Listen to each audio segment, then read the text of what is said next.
ছাত্ৰ ছাত্ৰীসকল আজি আমি আলোচনা কৰিম from the diary of Anne Frank লেচনটোৰ এক্টিভিটিজখিনি। আমাৰ প্ৰথম এক্টিভিটিটো কি আছে চোৱা। Activities number 1। Number A, where was Anne Frank from? Anne Frank ক'ৰ আছিল? মই কুৱেশ্যনখিনি এনেকৈ লিখি থৈছোঁ। এন ফ্ৰাংক ক'ৰ আছিল বাৰু?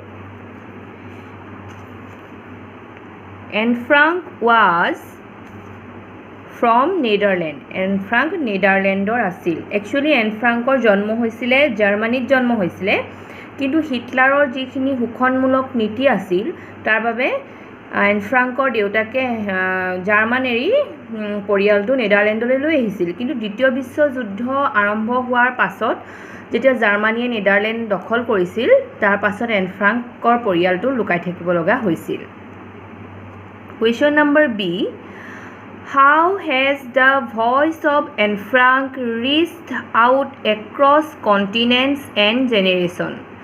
এন ফ্ৰাংকৰ কথাবোৰ কেনেকৈ দেশ বিদেশৰ সীমা পাৰ হৈ পৃথিৱী বিখ্যাত হৈ পৰিছিল আৰু প্ৰজন্মৰ পৰা প্ৰজন্ম জুৰি জনপ্ৰিয় হৈ আছিল। Anne Frank's diary is one of the most important document of the tragedies of the World War II. Anne ফ্ৰাংকৰ ডায়েৰীখন দ্বিতীয় বিশ্বযুদ্ধৰ দুখজনক ঘটনাবোৰৰ এক উল্লেখযোগ্য দস্তাবেজ আৰু her voice has reached out across continents and generation with the help of her diary. Anne ফ্ৰাংকৰ ডায়েৰীখন দ্বিতীয় বিশ্বযুদ্ধৰ সময়ত হোৱা যিবিলাক দুখজনক ঘটনা, যুদ্ধৰ প্ৰভাৱত হোৱা দুখজনক ঘটনা, সেইবিলাকৰ সাক্ষ্য বহন কৰিছিলে এন ফ্ৰাংকৰ ডায়েৰীখনে। আৰু সেইবাবেই সেই ডায়েৰীখনৰ সহায়ত এন ফ্ৰাংকৰ যি চিন্তা আছিলে, যিবিলাক কথা আছিলে, সেইবিলাক দেশ বিদেশ জুৰি আৰু এটা প্ৰজন্মৰ পৰা এটা প্ৰজন্মলৈ বিয়পি পৰিছিল। Question number C. What did Anne Frank see lying on the table among the other birthday presents? Anne ফ্ৰাংকে আনবিলাক বাৰ্থডে প্ৰেজেণ্টৰ সৈতে টেবুলত কি পৰি থকা দেখিছিল? এন ফ্ৰাংকে দেখিছিল a diary lying on the table among her other birthday presents. Anne ফ্ৰাংকে দেখিছিল এখন ডায়েৰী তেওঁৰ বাকী বাৰ্থডে প্ৰেজেণ্টবিলাকৰ মাজত এখন ডায়েৰী টেবুলত পৰি থকা দেখিছিল। Question number D. Why did Anne Frank remain in her bed lying till 6:45 on her birthday? N ফ্ৰাংকে তেওঁৰ জন্মদিনৰ দিনা কিয় প্ৰায় 7 বজালৈকে বিচনাত পৰি থাকিব লগা হৈছিল? Anne Frank remained in her bed lying till 6:45 on her birthday because she was not allowed to get up earlier. Anne ফ্ৰাংকে বিচনাত পৰি থাকিব লগা হৈছিল কাৰণ because she was not allowed, তাইৰ অনুমতি নাছিল, to get up earlier, সোনকালে উঠাৰ অনুমতি নাছিল। আচলতে সেই সময়খিনি বহুত জটিল সময় আছিলে। ইহুদীসকলক নানা বহুত ৰেষ্ট্ৰিকশ্যনৰ মাজত ৰখা হৈছিলে। তেওঁলোকক ৰাতি দেৰিলৈকে বাহিৰত থাকিবলৈ দিয়া হোৱা নাছিলে আৰু সেই তেনেকুৱাবিলাক কাৰণতে চাগে মাক দেউতাকে সোনকালে বিচনা এৰিবলৈ এনক মানা কৰি থৈছিলে। Question number E. Who does you in the lesson refer to? লেচনটোত ইউ ৱৰ্ডটোৱে কাক বুজাইছে? In the lesson you refers to Anne Frank's diary. লেচনটোত ইউ শব্দটোৱে এন ফ্ৰাংকৰ ডায়েৰীখনক বুজাইছে। What is camera obscura? Camera obscura কি? এই কুৱেশ্যনটোৰ উত্তৰ তোমালোকে বেলেগ বেলেগ যদি চ'ৰ্চবিলাকত চোৱা এই পাৰ্টি গেম বুলি পাবা। কাৰণ আমাৰ এই কিতাপখনত যেতিয়া কেমেৰা অবস্কিউৰা কথা আছে, কেমেৰা অবস্কিউৰা কমা দি পেলাই এই পাৰ্টি গেম বুলি আছে। আচলতে দুইটা বেলেগ বেলেগ দেখাইছে। কেমেৰা অবস্কিউৰা এইটো এটা কমাৰ মাজত ৰাখিছে এ পাৰ্টি গেম এনেকৈ বেলেগ এটা পাৰ্টি গেমটো বেলেগ কেমেৰা অবস্কিউৰাটো বেলেগ কেমেৰা অবস্কিউৰাটোৰ কথা পাৰ্টি গেম বুলি কোৱা নাই সেইটো বহুত চ'ৰ্চবিলাকত তোমালোকে ভুলকৈ সেইটো পাবা আনচাৰ প্ৰকৃততে হৈছে camera obscura is a box shaped device camera obscura হৈছে এটা বক্সৰ নিচিনা ডিভাইচ এটা with a convex lens for projecting the images of an external object এটা বস্তুৰ অবজেক্ট তাত লেন্স লাগি থাকে তাত এটা বস্তুৰ যিকোনো এটা বস্তুৰ তাত মানে ইমেজটো তাত তাৰ পৰা প্ৰজেক্টিং কৰি দেখুওৱা হয় on to a screen inside তোমালোকে আজিকালি প্ৰজেক্টৰবিলাক দেখিছা নাই বাৰু ধৰা এটা মানে ডাঙৰ স্ক্ৰীন এখনত মানে এটা সৰু বক্স টাইপৰ যন্ত্ৰ এটাৰ পৰা কি কৰি থোৱা থাকে পোহৰ পৰেগৈ আৰু স্ক্ৰীনখনত আমি যিটো ইমেজ দেখোঁ ভিডিঅ' দেখোঁ তেনেকুৱা এই কেমেৰা অবস্কিউৰাই তেনেকুৱা ইমেজ ক্ৰিয়েট কৰিব পাৰিছিলে উই মে চে ইট আমি ক'ব পাৰোঁ যে it was the first version of modern projectors বৰ্তমান যিবিলাক প্ৰজেক্টৰ্ছ আছে সেই প্ৰজেক্টৰবিলাকৰ পুৰণা এটা ৰূপ বুলি আমি ক'ব পাৰোঁ বা প্ৰথম পৰ্যায়ৰ এটা প্ৰজেক্টৰ বুলি আমি তাক ক'ব পাৰোঁ কেমেৰা অবস্কিউৰাৰ ফটো দুখনমান তোমালোকৰ বাবে ইয়াত সংযোজন কৰি দিছোঁ question number G who welcomed Anne in the dining room এনক ডাইনিং ৰুমলৈ কোনে ৱেলকাম কৰিছিল Morty the cat welcomed Anne in the dining room Morty নামৰ মেকুৰীজনীয়ে এনক ডাইনিং ৰুমলৈ ৱেলকাম বা আদৰণি জনাইছিল why does Anne Frank think that it was an odd idea for someone like her to keep a diary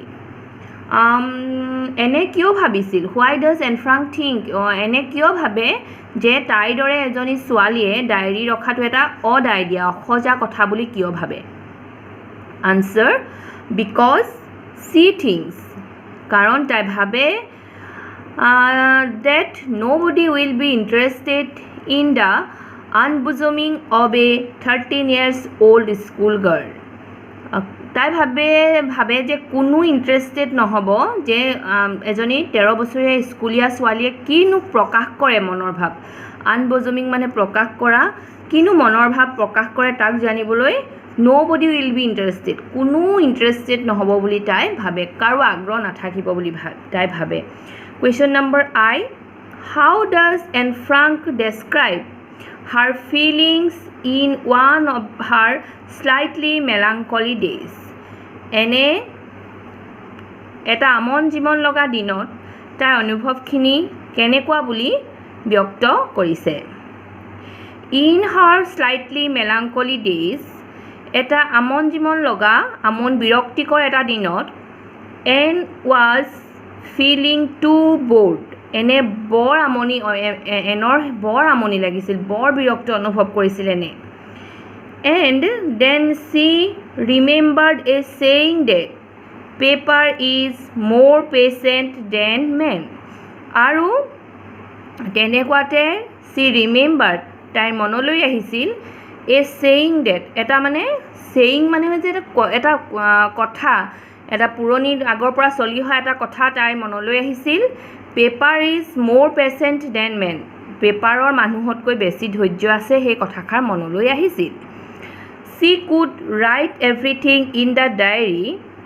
as the diary is more reliable then A friend তাই ডায়েৰীৰ কাগজত বা ডায়েৰীৰ পাতত সকলো কথাই লিখিব পাৰে আৰু এগৰাকী বন্ধুতকৈও ডায়েৰীখন বেছি ৰিলায়েবল বা বিশ্বাস কৰিব পৰা নিৰ্ভৰ কৰিব পৰা question number J who is Kitty Kitty কোন Kitty is the name of Anne Frank's diary Kitty হৈছে এন ফ্ৰাংকৰ ডায়েৰীখনৰ নাম কুৱেশ্যন নম্বৰ 2ত কৈছে read the text and write the dates related to Anne Frank's life কিতাপখন পঢ়া আৰু এই তলত কেইটামান ডেট দিয়া আছে আৰু সেই ডেটকেইটা ইয়াত লিখা ডেট অফ বাৰ্থ এন ফ্ৰাংকৰ জন্মদিন ইয়েৰ অফ ডেথ এন ফ্ৰাংকৰ মৃত্যুৰ বছৰটো এন ফ্ৰাংকৰ মৃত্যুৰ দিনটো মানে কোনেও গম নাপায় তাই এটা কনচেনট্ৰেশ্যন কেম্পত ঢুকাইছিলে আৰু সেই সময়ত এজনী ইহুদী ছোৱালী ঢুকাইছে কাৰো বাবে ইমান সেইটো ডাঙৰ কথা নাছিলে এনক কোনেও চিনিও নাপাইছিলে আৰু সেই ডেটটো আচলতে হেৰাই গ'ল কোনেও নাজানে কোন তাৰিখে ঢুকাইছিলে date of starting her diary এনে কোন তাৰিখৰ পৰা ডায়েৰী লিখিবলৈ আৰম্ভ কৰিছিলে সেইটো চ' date of birth 12th June 1929 একদম খুব ইম্পৰ্টেণ্ট এইকেইটা শ্বৰ্ট কুৱেশ্যন হিচাপে তোমালোকৰ এক্সামত এইকেইটা আহিবই বা আহিব পাৰে ইয়েৰ অফ ডেথ 1945 তেওঁৰ মৃত্যুৰ বছৰটো হৈছে 1945 চন আৰু জন্ম হৈছিল 12 জুন 1929 চন date of starting her diary 14th June 1942 diary লিখাৰ দিনটো হৈছে ডায়েৰী লিখিবলৈ আৰম্ভ কৰা দিনটো হৈছে 14 জুন 1942 চন question number 3 read the text and fill the columns with a list of the gifts given to Anne on her birthday কিতাপৰ পাঠটো পঢ়া আৰু এই তলত দুটা কলম দিয়া আছে দীঘলীয়াকৈ এনেকৈ থিয়কৈ থকাবিলাকক কলম কয় আৰু ইয়াত কি লিখিব লাগিব এনে জন্মদিনত কি কি উপহাৰ পাইছিল এফালে লিখিব লাগিব গিফ্টছ গিভেন টু এনক দিয়া উপহাৰখিনি লিখিব লাগিব হু গেভ দেম আৰু কোনে দিছিল লিখিব লাগিব আমাৰ পাঠটোত প্ৰত্যেকটো প্ৰেজেণ্ট কোনে দিছিল সেইটো উল্লেখ নাই কিন্তু দুটা কথাৰ উল্লেখ আছে মাম্মি ডেডি আৰু বহুত ফ্ৰেণ্ড আছিলে সেইখিনিকে আমি এনেকৈ দুটা কলম বনাই লিখিব পাৰোঁ gifts given to Anne Frank এই ডায়েৰী এখন ডায়েৰী গিফ্ট পাইছিলে এ বাঞ্চ অফ ৰ'জেছ এথোপা গোলাপ এ প্লাণ্ট এটা গছপুলি চাম পিয়নিজ কিছুমান পিয়নিজ ফুল কেমেৰা অবস্কিউৰা এটা কেমেৰা অবস্কিউৰা পাইছিলে এ পাৰ্টি গেম এটা পাৰ্টি গেম এটা পাইছিলে লটছ অফ চুইটছ বহুত মিঠাই চকলেট পাইছিলে এ পাজল এটা পাজল গেম পাইছিলে এ ব্ৰুচ অৰ্থাৎ ব্ৰুচ পিন এটা পাইছিলে tales and legends of the Netherland by Joseph কোহেনে লিখা নেডাৰলেণ্ডৰ সাধুকথা বা উপকথা বুলি এখন কিতাপ পাইছিলে ডেইজিজ মাউণ্টেইন হলিডে নামৰ এখন যাদুৰ বুক পাইছিলে উইজাৰ্ড বুক এণ্ড চাম মানি আৰু অলপ টকা পাইছিলে উপহাৰ হু গেভ দেম কোনে দিছিলে সেই উপহাৰবিলাক এণ্ডছ mummy and daddy and her friends এনৰ মাক দেউতাকে দিছিলে আৰু এনৰ বন্ধুসকলে দিছিলে নেক্সট আমি ভিডিঅ'টোত কুৱেশ্যন নম্বৰ 4ৰ পৰা আলোচনা কৰিম কুৱেশ্যন নম্বৰ 4ত আছে লেটছ লাৰ্ণ চাম গ্ৰামাৰ তেনেহ'লে ভিডিঅ'টো আজিলৈ ইমানতে সামৰিছোঁ